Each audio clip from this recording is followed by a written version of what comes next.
How did the Nile shape ancient Egypt? In today's society, it is easy to forget the importance of rivers. Ours is a world of highways and airports, of supermarkets and shopping malls. When we travel or want food, we don't think river. When we bathe or get thirsty, we think shower, bottled water.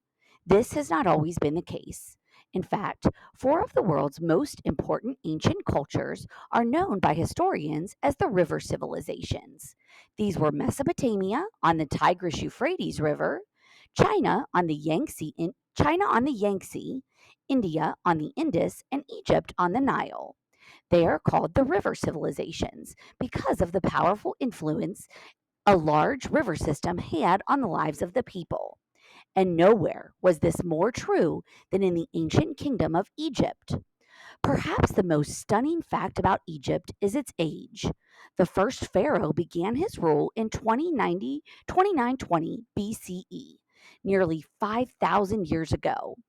From this early beginning, Egypt has been a land of contrasts, a place of hot, sunny days and cold nights, of crop laden fields and empty desert.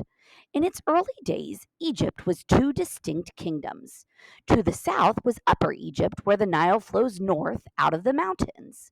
To the north was Lower Egypt, where the river spreads into a delta before emptying into the Mediterranean. Egyptians also spoke of the Black Land and the Red Land. The Black Land hugged the Nile. The Red Land was the desert just beyond. The Black Land represented life. The Red Land meant danger. For Egyptians, the Nile literally meant the difference between life and death. The source of the Nile was a mystery to the ancient Egyptians.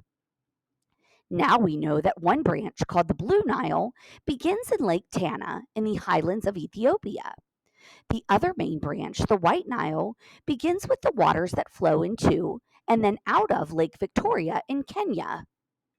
Every year, when heavy rains fall in Central Africa, the tributaries of the Blue and White Nile grow full and flow into the main river. The Mother Nile, its waters replenished, then flows north and into Egypt. There, the water spills over its banks and covers the low lying floodplain. For thousands of years, this flooding cycle has provided a seasonal rhythm for the Egyptian people. The flooding cycle determined the planting season for farmers. Their main crops were barley and emmer wheat for making bread and beer. People paid their taxes in wheat, and wheat was a main export. Farmers also grew flax for producing fine linen and harvested papyrus from the marshy areas along the river and in the delta. Irrigation channels from the Nile flowed to smaller gardens where farmers grew vegetables such as onions, beans, and cucumbers. Date, fig, and pomegranate trees were tended along the river. While fruits, grains, and vegetables might sound like the makings of a healthful diet, one ingredient of Egyptian meals was definitely not good: desert sand. Sand was everywhere, easily settling into the dough for flatbread, a basic food eaten by everyone. Once the ever present sand ground down a person's teeth, infection and pain set in. Thus, dental disease became a common medical problem in ancient Egypt. Let's time travel to this fertile yet hostile land where life revolved around the ebb and flow of a single waterway. On the following pages are five documents that provide a glimpse of Egyptian life thousands of years ago.